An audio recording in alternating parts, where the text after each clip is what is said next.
Welcome to Dysfunctionally Yours, the podcast where we embrace the chaos, laugh through the struggles, and find hope on the other side of trauma.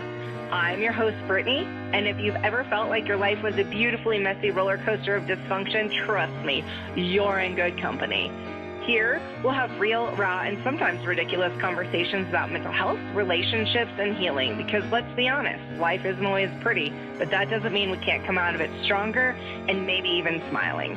So grab a cup of coffee or a glass of bubbles, and let's navigate this wild journey together, dysfunctionally, but never alone.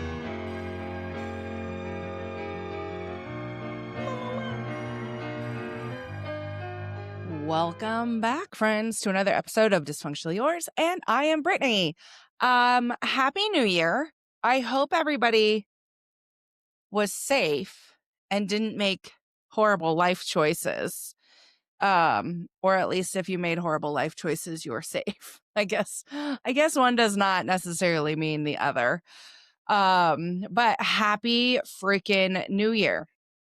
I am pleased to announce I was in bed by 10:15. And I did go to the comedy show that I said I was going to go to with my girlfriends. And so we went to the comedy show and afterward, and it was hilarious. And then we went to see Mark Curry, like hanging with Mr. Cooper. He's hilarious. And wildly inappropriate. And that made it so great. Anyways, so I went and then rushed home with a swiftness before things got too wild and crazy out on the road. And then I hopped my happy little ass right into bed and like rung in the new year, sleeping my little heart away. And it was great. No regrets. What is happening? We're on the struggle bus over here. We don't know what's happening. All right. So that is what I did for New Year's. I hope everybody had a great time, whether you were in bed or out ringing it in, toasting it in, whatever people do. I don't even know what people do. It seems like such a silly day to go do anything because even while I was out, I was watching them set up checkpoints. And it was whenever I originally left my house. And I think I left my house at like 5:45 and I was watching them set up checkpoints. So like just a scary day to be on the road. and and even if it's not scary, it's just not a proficient time to be on the road, right? If you're going to have to stop at all these checkpoints or find a way around them. Is it legal to find a way around them? I don't even know. I don't even know the answer to that. But that's what I did. What else? I had a list and I lost my list, but I was like, oh, I'm going to talk about that. And I'm going to talk about this and that. And I lost the list. I was going to make mention of something that I saw that was actually insane. I was like, how is that real? I want to say it was like a new law or rule or something that I saw come out. And I was like, is that true? I mean, it must be. I read it somewhere. But now I, for the life of me, can't. I need to do better at this. I need to do better at where I write these things down. Like find an actual system. Maybe that will be my New Year's resolution, to find an actual system that works, because I can't find it. How fucking annoying is that? Brittany, you are an annoying girl. You are an annoying girl. Why can't I find it?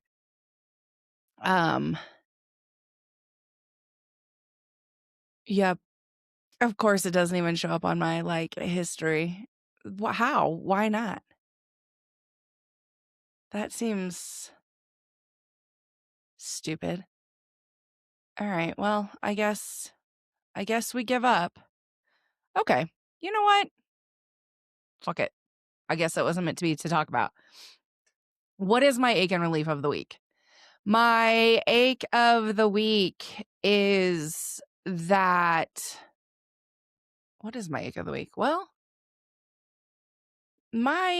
it's interesting because I feel like my ache of the week is also sort of a thing that I'm going to actually make a whole episode about. So maybe I'll skip that and I'll just go to my relief of the week first. My relief of the week is um I had brunch yesterday with a girlfriend and we had a blast. So much fun. And where we went was a great time. The food was great. Everything was great. The vibes were great. Uh, I had a to-go box that I managed to keep with me all day long and leave in my fucking Uber when I got home last night, which was so annoying because I'm like, I wanted those leftovers so bad. But yeah, my relief of the week is definitely brunch. My ache of the week is sort of like it's not like one particular incident. It's just sort of how the past couple of weeks have been. So I've been off of work. This is like my semi-annual time to take some time off because I'm just not my best version of myself this time of year. I am really emotional. I have a very hard time. I have a lot of very, very big feelings that I don't really have a place for them to go. And without a place to park them, they just sort of chaotically swim around in my brain. And that's hard. And so I don't go to work because I can't show up my best self. So why even bother being there? However, what I learned is that I also can't be around any people when I'm not my best self. And so there was a large chunk of vacation time spent as a depressed burrito on the couch, doing nothing, watching more TV than any human being should ever watch. I've watched everything. I feel like I've watched everything. Just hours and hours and hours and hours of loafing because, like, why? Like, I made checklists. I made checklists so that I would at least be like, oh, don't forget to sweep today, Brittany. Just to like be held accountable somewhere. But all the same, I did a whole lot of nothing. And when I did try to interact with family, I did it horribly. I interacted horribly with my kids, with my cousins, with my aunt. I just really kind of failed at humaning with people. Specifically family. I did fine with my friends, but specifically with family. So what I am taking away from that is that I can't be around anybody. I can't be at work. I can't be with family. I just need to be isolated and alone because I don't know how to be okay. And what I also learned is that I think there's a lot of times where it's okay to like not be okay, right? It is okay to not be okay. But this level of not okay is like the worst side of Brittany, like the worst side of Brittany. Just not nice, resorting to not nice arguing tactics, making things way too emotional and pulling out some of those like really the worst qualities that a Brittany possesses, like pulling them out like much too easily, And so, I guess I don't need to be vague. That feels really not like me. But just saying a lot of not nice things. And I've talked before about how that has always been like a thing in my past that like if I could just be as mean as humanly possible and tear people down, I would. And that was once upon a time ago, very, very, very second nature. It was just the automatic go-to. Obviously, with eons and eons and eons of healing, that is not my go-to anymore at all. And I work really hard not to do that. However, However, what I've learned is in this time where I'm already not well, I feel very backed into a corner much too easily. So probably a little more sensitive than I need to be, or a lot. Like, we're not going to minimize anything. And then I have been relatively horrific and nasty to others in that time. I'm not proud. I'm not a proud girl for this. I feel a lot of shame, not necessarily like I feel a lot of shame for things that I said to my kids. Could have been gone about a different way. And I feel an insane amount of shame on how I acted in front of my aunt or to my aunt, and just really, really, really embarrassed. So we're gonna go to therapy with that. We're gonna go to therapy with that. I think part of my blessing and curse is that I've mentioned before, I am incredibly self-aware of things. So I do notice it. And the other part of it is that I usually notice things after they've already happened and already happened in a really kind of horrible way, which I guess is not abnormal. But I've talked before, I don't have like the foresight or like even the wherewithal to stop. I like double down on certain things because I feel backed into a corner. And I don't think that I'm alone in that. I think a lot of people feel very, when they feel threatened or backed into a corner or not heard or not listened to, you resort to not always the best tactics. And so I would say that, like, whenever I don't feel heard or I don't feel listened to, or I don't feel defended or backed up or supported, I just double down. I can take on the whole wide world, which is wild because I cannot. So I'll go have an honest chat with my therapist. And that sucks. Not the honest chat with my therapist, just sort of the ongoing life lessons. Um they're stupid. I think life lessons are stupid. I'm tired of learning them. 2026 year of no more life lessons. What is that? Can that be true? Maybe. And maybe not.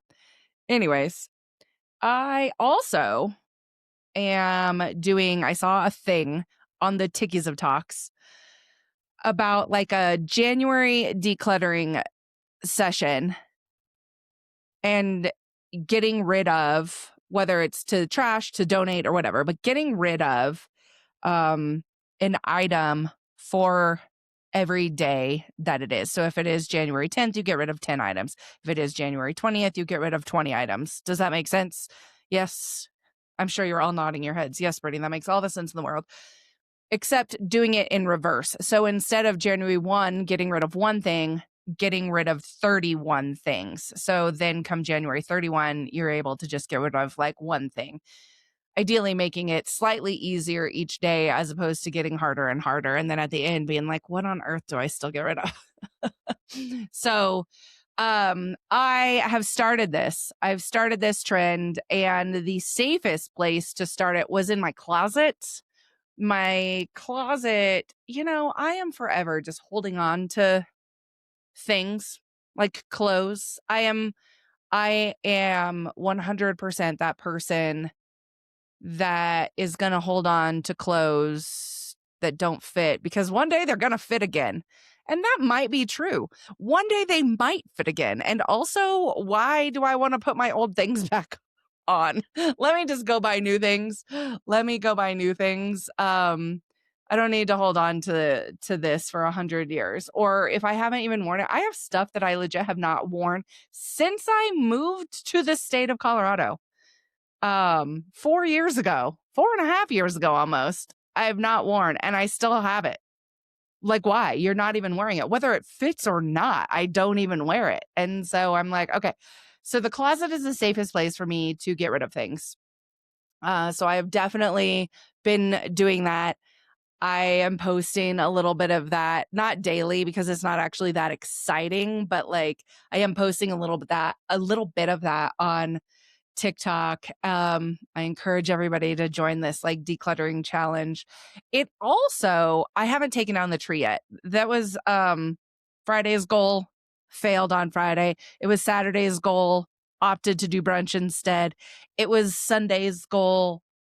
And I don't want to do it today. I might, but I don't think I will. I think I'm going to do a podcast. I think I went to paint. I think I went to color today. I don't think I want to take down the Christmas tree, but I will be getting it done. And I slowly am gathering the things, the Christmas decor from around the house and putting it all in one central location. So like I am slowly pulling it down. But I say this because when I do finally pull out the boxes for the Christmas stuff, I have tons of Christmas stuff in all of these boxes still that like I don't use anymore. I don't put up anymore.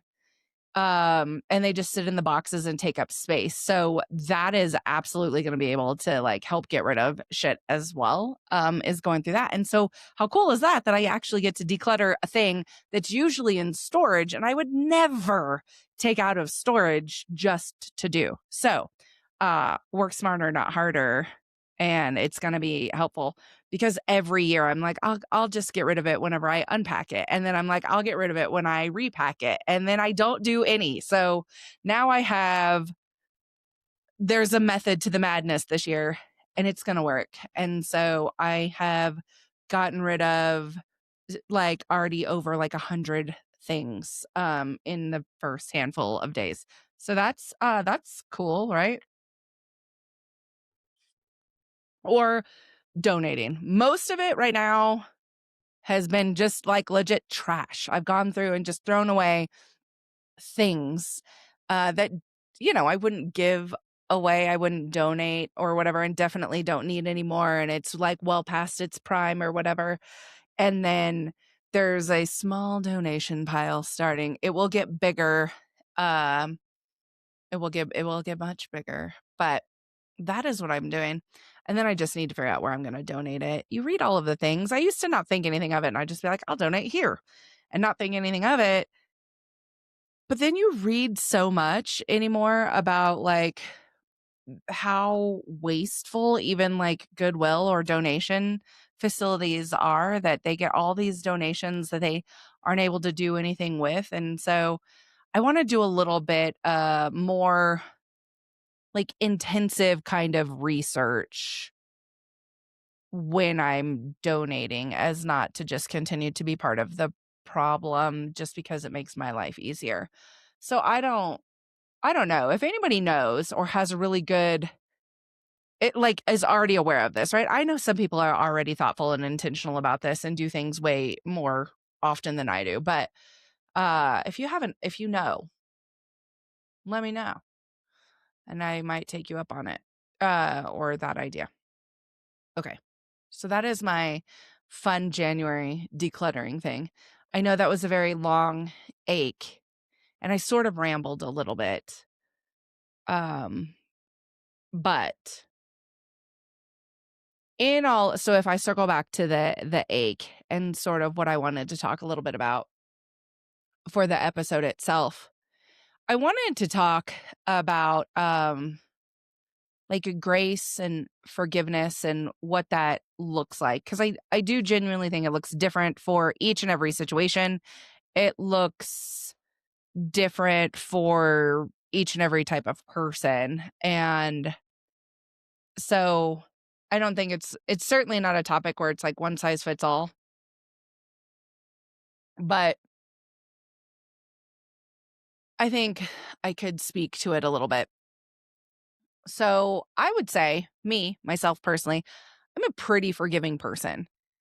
And maybe not right away, but at the end of it, I'm a pretty forgiving person because, like I've said before, I can rationalize away almost every single behavior, almost every single thing I can rationalize away or be able to understand that people are going through things and we don't always know their struggles and their journeys and blah, blah, blah. So I'm pretty forgiving.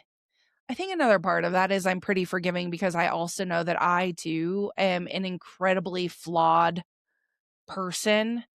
And so being this incredibly flawed person myself, I don't I want people to have grace and compassion for me as well. And I don't believe that I have been shown a ton of grace or compassion. And I could be wrong. There could be people out there that would be like gonna come for me over that one. And that's fine. I'm open I'm open to a conversation. But I don't feel like I am shown the same level of grace or compassion that I give to other people.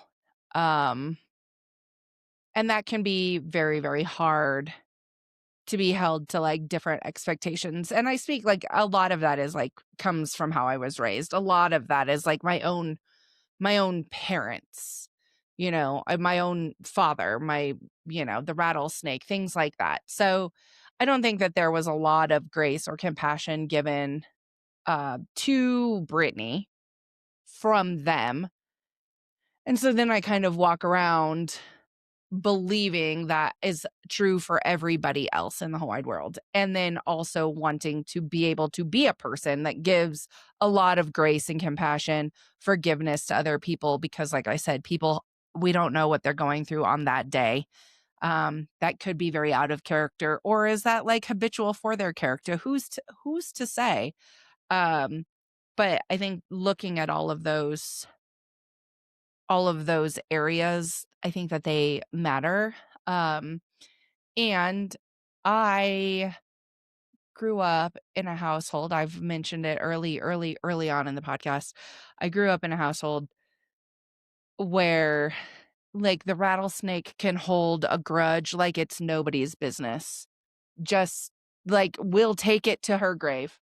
Will take it to her grave. If I told her I hated her that one time when I was 9 and compared her to the neighbor, I definitely had said, I wish the neighbor's mom, like the neighbor kid's mom was my mom. And I was little. I was like, I don't know, in 3rd grade. And still would get brought up as a whole grown ass adult, how hurtful that was to her. And it's like, also get over yourself. And also you beat the shit out of me all the time. Like, why wouldn't I want some other mom that didn't beat me up? That would be cool. But I digress. So she could hold a grudge like it was nobody's business. And I've talked before, there was this moment.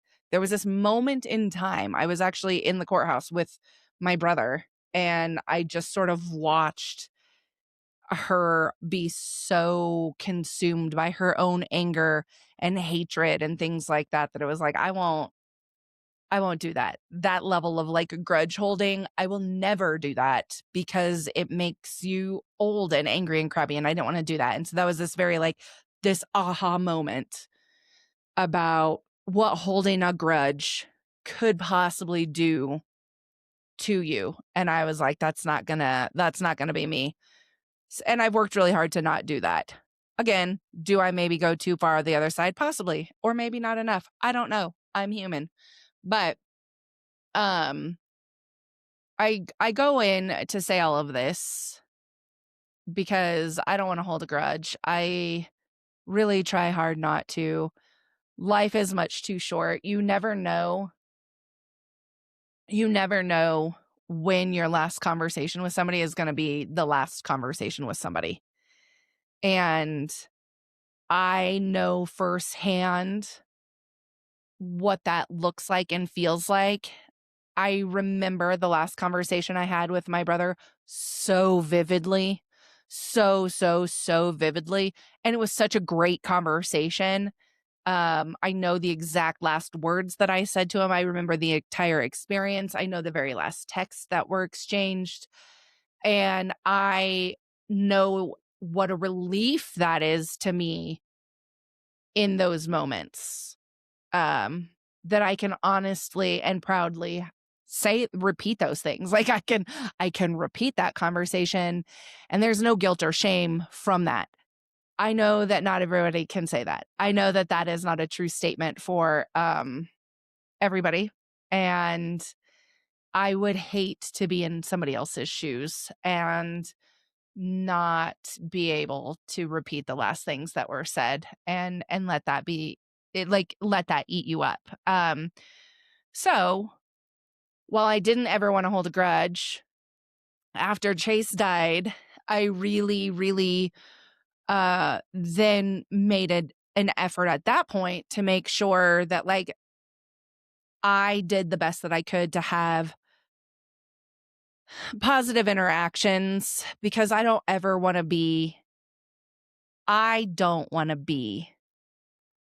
ashamed if these are the last things that I ever say, right? Whether that's to my friends or my kids or anything like that. Again, am I perfect? No, I'm not. And I think in these moments, that is in part why I feel so horrible for things said to my kids and my aunt and, um, my cousin and things like that, because it's like, what if that was the last conversation? That would be really, really unfortunate, really hurtful and really sad. And I don't want anybody to live with that the same way I don't want to live with that. So I obviously reach out to my aunt after I acted like a fucking buffoon, like a whole asshole. Like not a little asshole, like big from the chest kind of whole asshole. Just wild. And I had to reach out to her and be like, the yikes, and say the things that I needed to say to her. And she did not get back to me for several days. And I had to be okay with that, right? I know that I can't control how somebody else responds, thinks, feels. I can't make somebody ready. I can't do any of those types of things. But I will say it was sad. It was sad for a couple of days because I'm like, damn, I get it. And also that sucks. And then she finally responds to me with so much grace and so much compassion that like I cried because I don't know that if the roles were reversed, I don't know that I would have been so quick to do that. I like to believe I would be, but I also know that like the whole level of asshole that I was. So, um, and she was so kind and just like I said, so compassionate towards me in the words that she said. And so that meant a lot because I don't know. I don't know that I in that situation expected that. I mean, I know I didn't expect that. I know I didn't expect that. Um, and of course, I'm glad.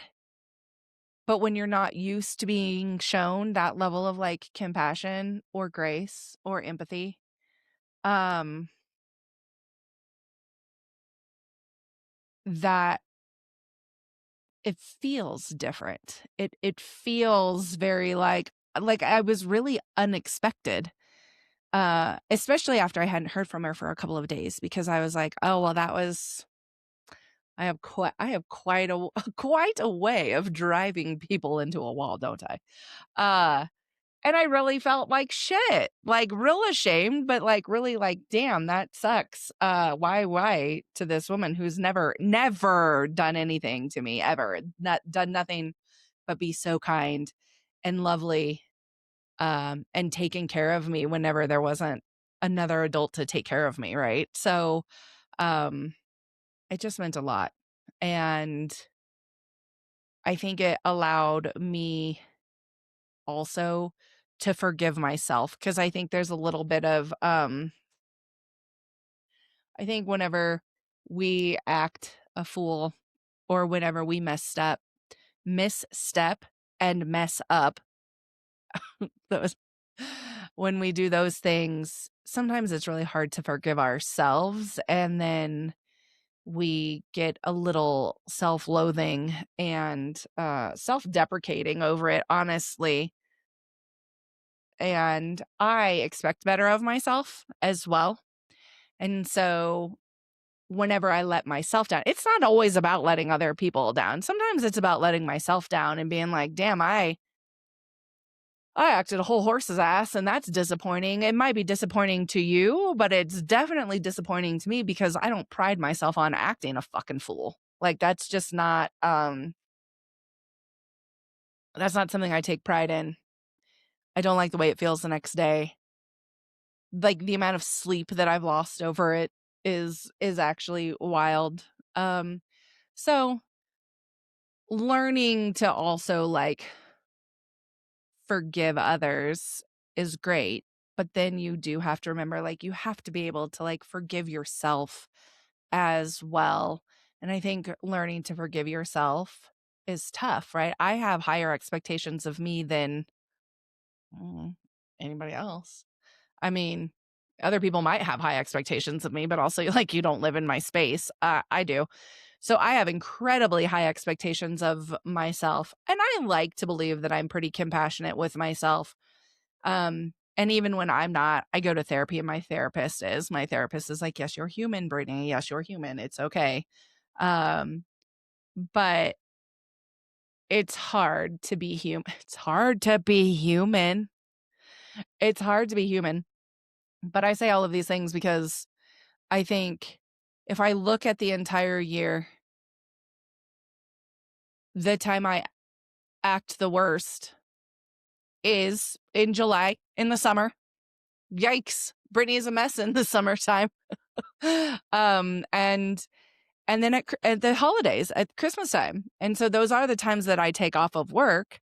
But I default back to what I said in the beginning. I just need to also take time off from, like, I don't know, life or people or plan better. Maybe it's not that I need to continue to run away and hide from all of the things, but maybe it's that I just need to, now that I'm so fully aware. It's like a little sunbeam just burst through the clouds. It's like, here's another problem you need to address and work on. And so fortunately it is January and I do pretty okay up until the end of June and the beginning of July. So I have some time.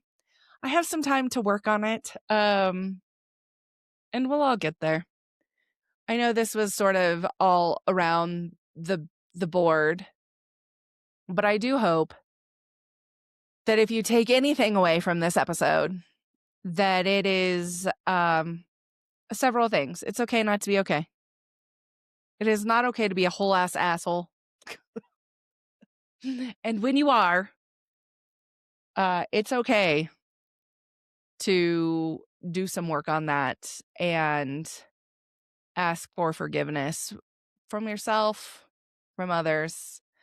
I know forgiveness is not easy. Forgiveness will never mean forgetting anything, but to be able to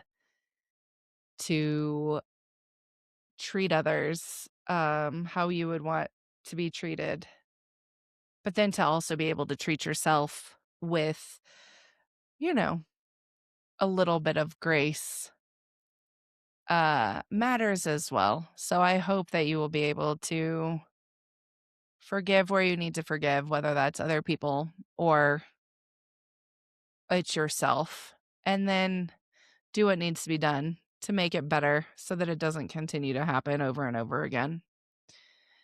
I am not a perfect person.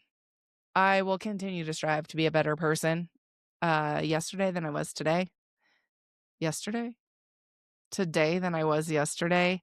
I will continue to strive to be a better person next month than I am this month, right? Like, it's the ongoing, ever growing process to be better. And that's okay. It's a learning curve, right? I get to learn this new version of me every day. right? You would think that would be so easy because, like I said, I live with me all day, every day. But I think that there are, as you continue to heal and grow, you learn new things about who you are and how you respond and how you react, and that those things do matter. They're important. So all of that might feel like, Brittany, you're rambling and I pulled nothing away from this episode. And if that's true, I'm so sorry. I'm so sorry that you got nothing out of it. But I hope that you did. I hope that you did. Um and that's all I have to say about that. New episodes come out every Monday, at least for the next 6 weeks. We'll see. The 1-year anniversary is coming up in February, and I might decide to end the podcast there. I haven't quite decided yet. But for at least for the next 6 weeks. So like, follow, subscribe. And don't forget, don't be afraid to be great. Toodles, poodles, bye.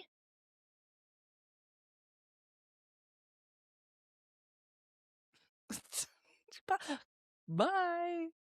I can't turn off the computer.